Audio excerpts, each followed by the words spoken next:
I'm Rob Licuria, Senior Editor at Gold Derby, here with Tina Roesler Kerwin, Makeup Department Head on Blonde. First of all, Tina, congratulations. You have made the shortlist for the Academy Awards. That is really exciting.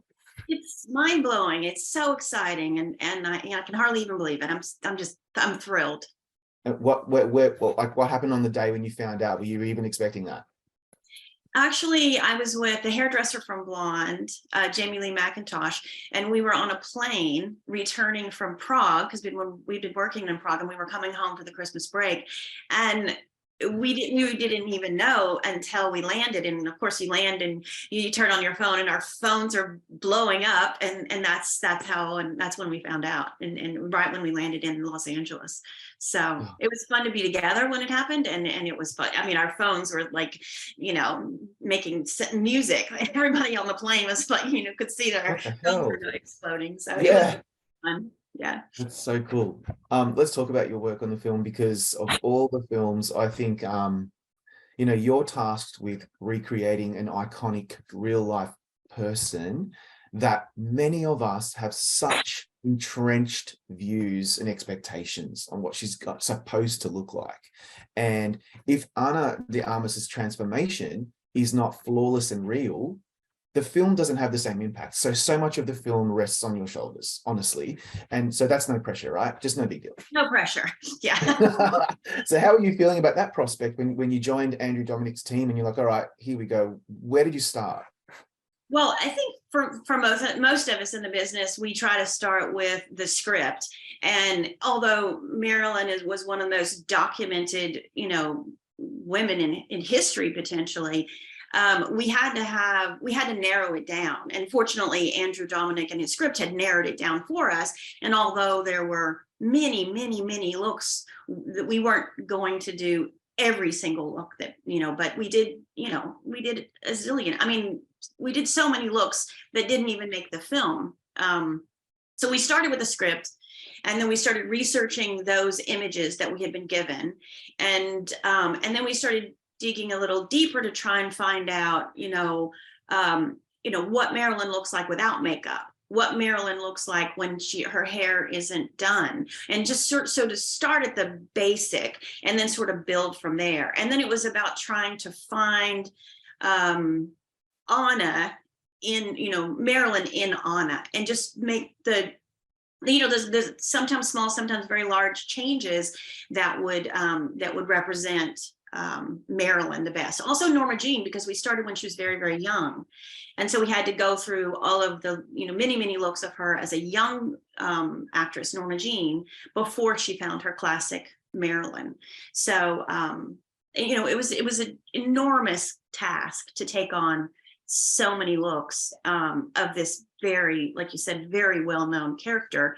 And the director had images that he would hold up to this, next to Ana's face or next to the set, and we would be making changes based on those images. So. Wow. So, I mean, talk us through like probably one or two of the key elements that you employed to get the look so spot on, because you're not just throwing a bit of lipstick on her and you're done. It's so much more than that. But explain it to us lay people who don't quite understand the technicality involved. Well, one of the first things that we did, and this was figured out before I even got onto the film, is that Ana's hair was so dark and the wigs were so light that we needed to eliminate her hairline. And so Jamie Lee and Dominik, Andrew Dominik, had already figured that out. So when I came on, it was about, how are we going to do this? And once we realized we had to do it, then we had to go through the process of, okay, we can do, X, Y, and Z, but we're going to be changing that wig. And we did several times a day. So whatever we do has to survive those changes. So ultimately we went with silicone transfers. And there was three. There's two on the side and then one on the top. And it basically created a bald cap. But it was a bald cap that would hold up to wig changes all day long. And so that was, the first technical part that we did.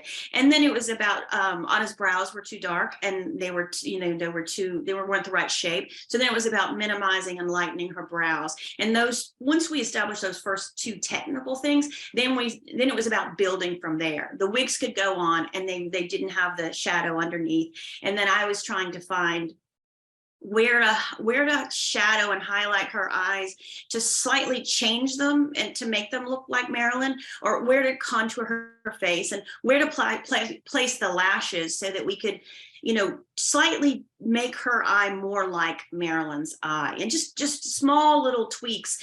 And it took us a few days to find it. Andrew had said to us, you cannot put Marilyn's makeup on Ana. You have to find Ana within Marilyn. You have to find your own Marilyn.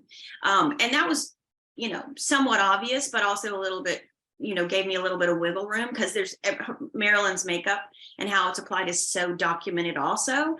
But I had to make slight changes in that to make it work for Ana, and especially going from the very, very young to when she died. So that, the whole span of those years, we had to make changes along the way, and including aging as she got towards the end. So that's right.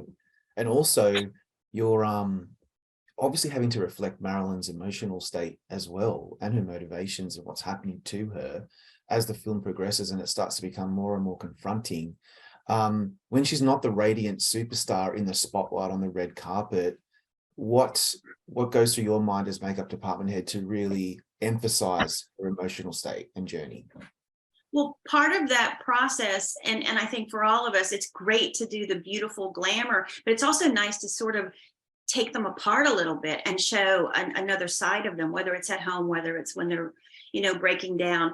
And we could, there was a little more wiggle room for Jamie Lee with the wigs, because we could do some of that not as done. But when it came to her makeup, Andrew was really clear. It's like, if you take it away too much, she looks too young, or she looks too much like Ana.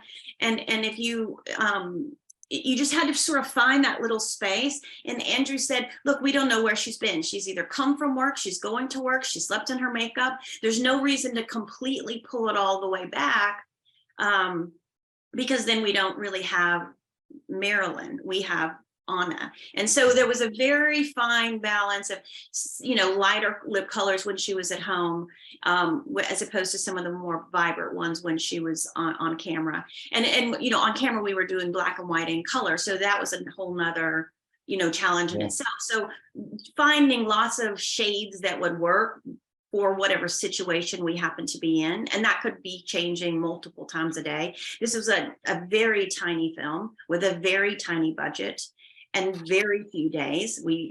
So we never had enough time, or never had enough money, or never had enough wigs, or, we didn't have enough of anything that we needed. So it was just a moving train, just constantly, do a look, shoot it, change it, do a look, shoot it, and it was such a beast, just because we had so much to do. So wow. What additional considerations go into makeup and hair when a film is shot in black and white? And so are you saying you didn't really know whether a scene would or wouldn't be, and you just have to make it do as you go? That's horrifying and tough. Yeah. So many days were horrifying and tough.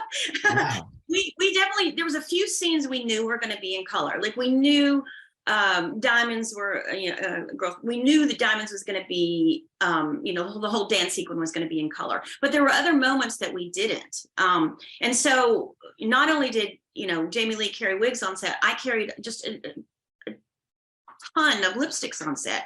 And so our set bags were ginormous, because once we left the trailer, we almost never came back, rarely came back. We would change things, on set, or, whatever. And, so we just had to sort of be prepared. And what was really helpful is one of our pre-production shoots is when pre-production days, we shot all the still photography that was used to show the passage of time, and also the magazine covers and some of that. That's all Ana. None of that is CGI. We shot every single image. And on one day, we shot 36 different looks of those things. So we had a tent for her on set. We changed her clothes and her wigs and her lipstick and everything, whatever, on set, and then we'd shoot another one. And what was so great for that is that it gave me a terrific opportunity to see which lipsticks would work in black and white and which would work in color. And so it was sort of like it didn't start out that way, because I don't think I had that much sense about myself, because I don't think I knew what I was getting myself into at that point. But but it was a great way to sort of, map them out a little bit, which ones would appear the best in whatever situation we were in. So Wow. Well, thank you for your time today. Tina, I look forward to talking to you again during our group chat. yes, thank you so much.